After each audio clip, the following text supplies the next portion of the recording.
Please stand for the Pledge of Allegiance. I pledge allegiance to the flag of the United States of America and to the republic for which it stands, one nation, under God, indivisible, with liberty and justice for all.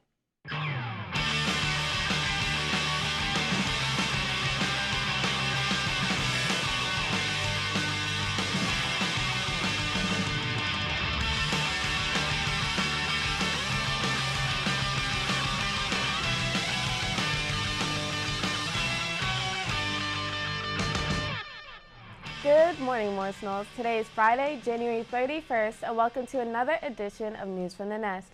I'm your host, Claude Moore, and here are the top stories of the day.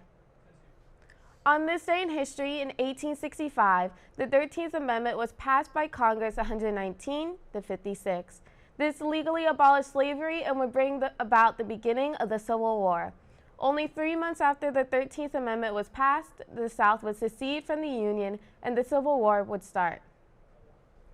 In international news yesterday, a cruise ship in Italy holding about 6,000 passengers had to keep tourists on the ship.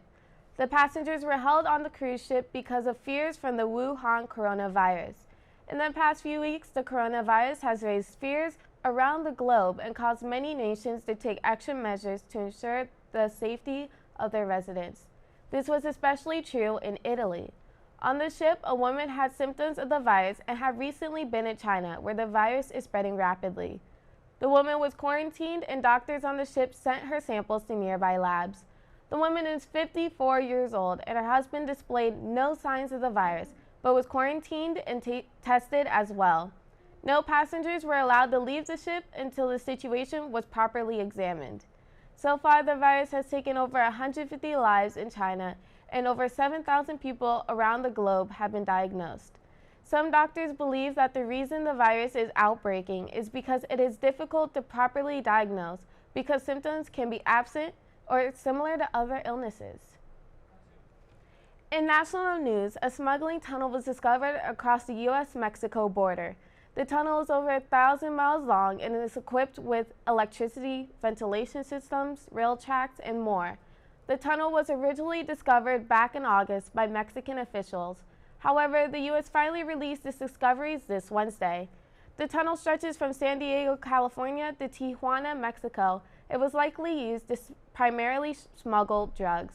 Currently, no one has been arrested for the creation or usage of the tunnel, but the situation is still being investigated. Some news channels, like the BBC, believe that the tunnel may be connected to a Mexican cartel that was founded and led by El Chapo, who's spending the rest of his life in a U.S. prison.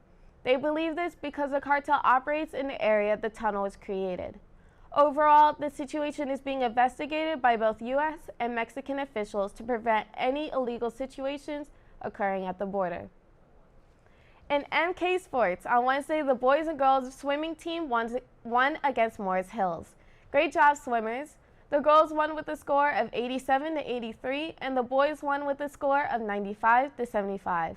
Special mention for Caroline Weldon from the girls team and Danny Callahan from the boys team.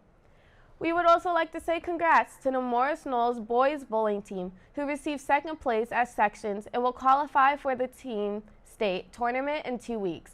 Great job to Nick Patton, Tyler Johnson, Brian Mutz, Anthony Stackhouse, Jefferson Galvanez, Jake Stevenson, and Cade Krajewicz.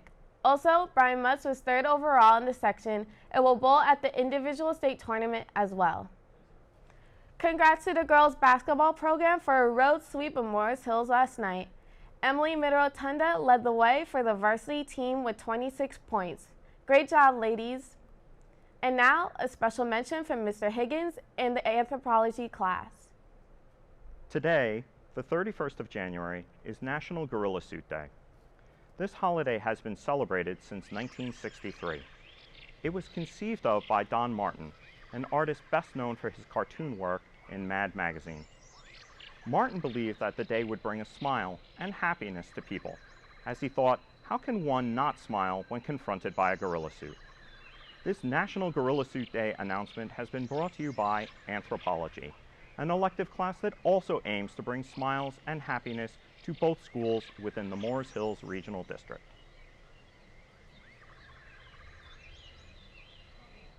Anyone who ordered a varsity jacket in December, the jackets will deliver on Tuesday during lunch blocks. Bring in the check for the remaining balance payable to Mary's Clothing. Project Lead applications are now available outside of A44. Project Lead is the club that facilitates freshman orientation and the freshman dance. Any students interested in applying must return a completed application to Ms. DeStasio by February 7th in A44. Previous members are reminded to hand in a signed application. Please see Ms. DeStasio with any questions. Today's word of the day is amble, which means to walk slowly. For example, after I ran the mile, I ambled to my next class.